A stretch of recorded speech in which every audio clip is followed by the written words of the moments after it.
Rabindra Kumar Jena. Thank you, Speaker Madam, for giving me an opportunity to speak on the bill. Speaker Madam, I am the 8th speaker in this bill. And as you can see, that most men have spoken for the rights of women than women.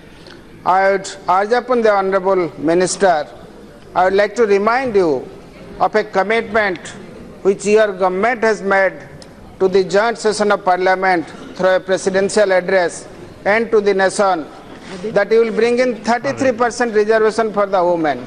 That was in 2014. Close to 5 years are getting over. If you would have fulfilled your commitment to bring in 33% reservation for the women, possibly going forward, more women would have been speaking for their rights than men. I would urge upon the Honorable Deputy Speaker, sir, the Honorable Chief Minister of Odisha, Sri Naveen Patnaik, has passed an unanimous resolution in Odisha Assembly for 33% reservation in Assembly and Parliament. I would urge upon you, sir, to take the lead and let this House pass an unanimous. Having said that, this Triple Talaq bill is being brought in the House, brought in the Parliament, pursuant to a Supreme Court judgment, wherein the Supreme Court has requested Parliament to frame a law. I will just quote one line which is contained in 199 para of the Supreme Court judgment. Quote, we would therefore implore the legislature to bestow its thoughtful consideration to this issue of paramount importance. The Supreme Court has said it is a paramount importance. Now let us see to what an extent this bill contains the thoughtful opinion of the legislature when several members have raised the issue to send it to a select committee, standing committee. Now, sir, what is Triple Talaq? It allows any Muslim man to legally divorce his wife by stating the word Talaq 3 times, either in written, orally, or in more recent form, electronically, including sending an SMS by mobile phone, even if he is not near to his wife. That makes Triple Talaq fine. Men need not have to give any reason for divorce.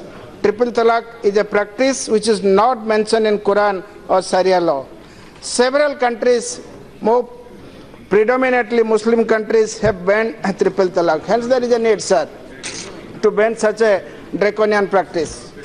Now, having said that, let me come to the law per se, the Muslim Women Protection of Rights on Marriage Bill. Deputy Speaker, sir, I will not go into the details of the bill because a lot have been said by Honorable Minister and several other members. But I would like to have some of the critical observation, and I would urge upon the Honorable Minister to take a note of it and incorporate to the extent that is permissible. Number one, the bill is targeted at a particular religion and hence put a question mark on the very constitutionality of the bill. It's very, very important, sir. Now, an attempt at creating a class dissertation of wives and dependents which affect all communities, the bill is in terms of a specific religion, sir. Now, it is a clear-cut violation of Article 15 and 16 of the Constitution. That's number one. Number two, the bill has no safeguard to prevent its misuse. It is therefore arbitrary and violation of Article 14 and Article 21 of the Constitution. I would like to flag up this important point for the consideration of Honorable Minister. Point number 3, sir. I will come to the legislative competence. No one can question the legislative competence of the Parliament in terms of personal law in exercise of its legislative power contained in entry 5 of list 3, and hence it can certainly bring in a law outlawing Triple Talaq. Nobody can stop us from doing that.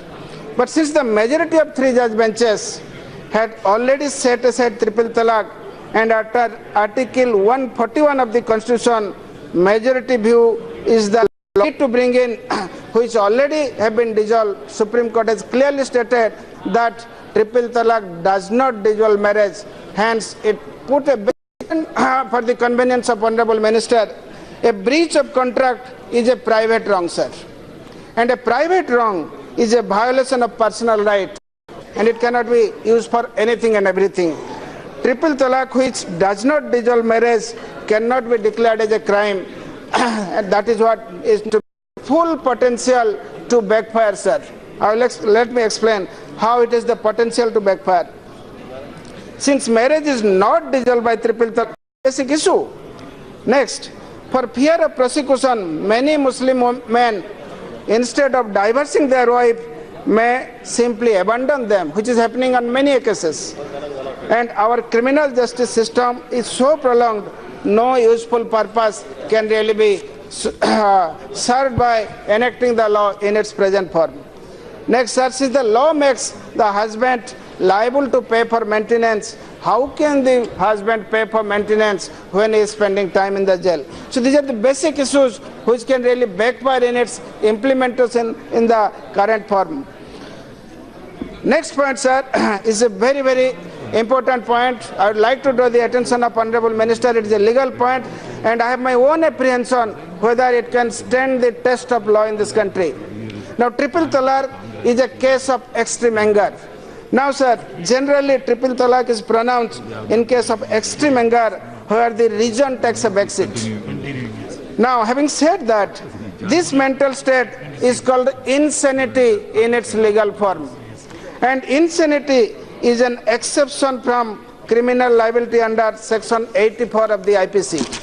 So now, if you pass the bill in current form, can you avoid this provision which is provided for in Section 84 of the IPC and put a question mark on the very implementation of this law? And can the test of law really pass this bill in this country?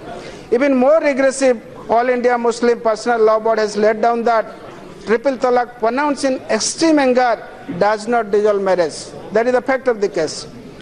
Next, I come to the point of 3 years imprisonment, sir. Now, if we go to the cases, if we go to the crimes which have 3 years imprisonment, I will give an example, sir. Take the case of sedition, that is provided in Section 124A, rioting in Section 148, counterfeit coin Section 233 to 237. These are the areas where you have 3 years imprisonment. Now, sir, triple talaq pronouncement, how can it be compared with such serious and communal things which can be compared with this simple pronouncement of 3 years? Does it need for you to send somebody a man for a 3 years jail term? Now, having said that, these are the critical observations which I thought I must place it before this August House. Now, what is to be done, sir? Now, what is my suggestion to the Honorable Minister, that bring in a codified Muslim personal law governing all aspects of marriage and family. That will rather holistically sort out the problem instead of penalizing, instead of criminalizing certain sections of the society. When Hindu community got Hindu Code Bill 60 years ago, but Muslims are deprived of a Muslim code even today. Can we not do that and really handle this issue in its present form? Sir, before I conclude, I can smell there is certain politics in this piece of legislation. I would urge upon the Honorable Minister, we are talking of gender parity in the country. Please don't bring in such a legislation which has got a potential to divide this society on gender. Let us bring in something by which we create holistically gender parity, but not create a situation which will create a gender disparity and create a disbalance in the society. Having said that, I thank you, Honorable Deputy Speaker, sir, and urge upon the Honorable Minister and Government of India to provide for all the suggestions which I have made in my deliberation. Thank you, sir.